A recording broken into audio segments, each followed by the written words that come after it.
আসসালামু আলাইকুম। সকাল সকাল চলে যাচ্ছি ঈদুল আজহার নামাজের জামাত আদায় করার জন্য। যেহেতু এটা কুরবানির ঈদ, তাই রাস্তার পাশে সকল গরুগুলোকে সবাই গোসল করাচ্ছে, শেষ গোসল।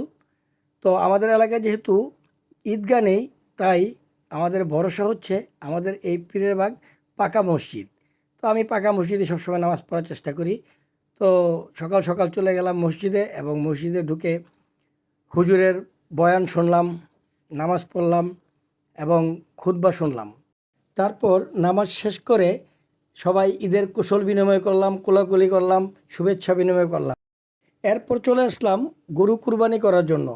কুরবানি যেহেতু কারোর নামে হয় না, কুরবানি হয় আল্লাহর নামে, তাই আমরা আমাদের পরিবারের পক্ষ থেকে আল্লাহর নামে এই গরুটিকে কুরবানি করলাম। আল্লাহু আকবার, আল্লাহু আকবার। কুরবানির গোশত দিয়ে দিনের প্রথম খাবার খাওয়া হচ্ছে সুন্নত। তাই সবাই যখন নিচে কাটাকাটি নিয়ে ব্যস্ত, আমি তখন 5 টুকরো মাংস নিয়ে এসে তাড়াতাড়ি করে তেলে ভেজে খাওয়া শুরু করলাম।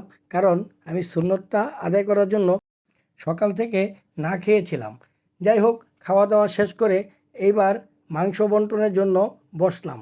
আল্লাহর দেওয়া যেই বিধিবিধান নিয়মকানুন আছে, সেটা সর্বাত্মক মেনে গোস্ত বন্টন করার চেষ্টা করেছি, বাকিটা আল্লাহ জানেন। যাই হোক, এবার গোস্ত বিতরণ করার পালা। গোস্ত বিতরণ করলাম, করার পরে এবার সবাই ভাই বন্ধুরা আমার সাথে অফিসে দেখা করতে আসলো।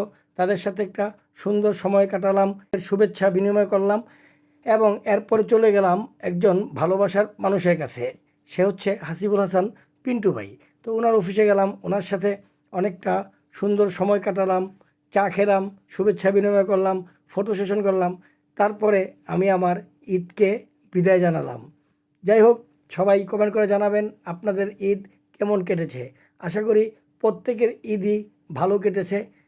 সবাই ভালো থাকবেন, সুস্থ থাকবেন, নিরাপদে থাকবেন আর অবশ্যই আমার জন্য দোয়া করবেন। আসসালামু আলাইকুম ওয়া রাহমাতুল্লাহি ওয়া বারাকাতুহু।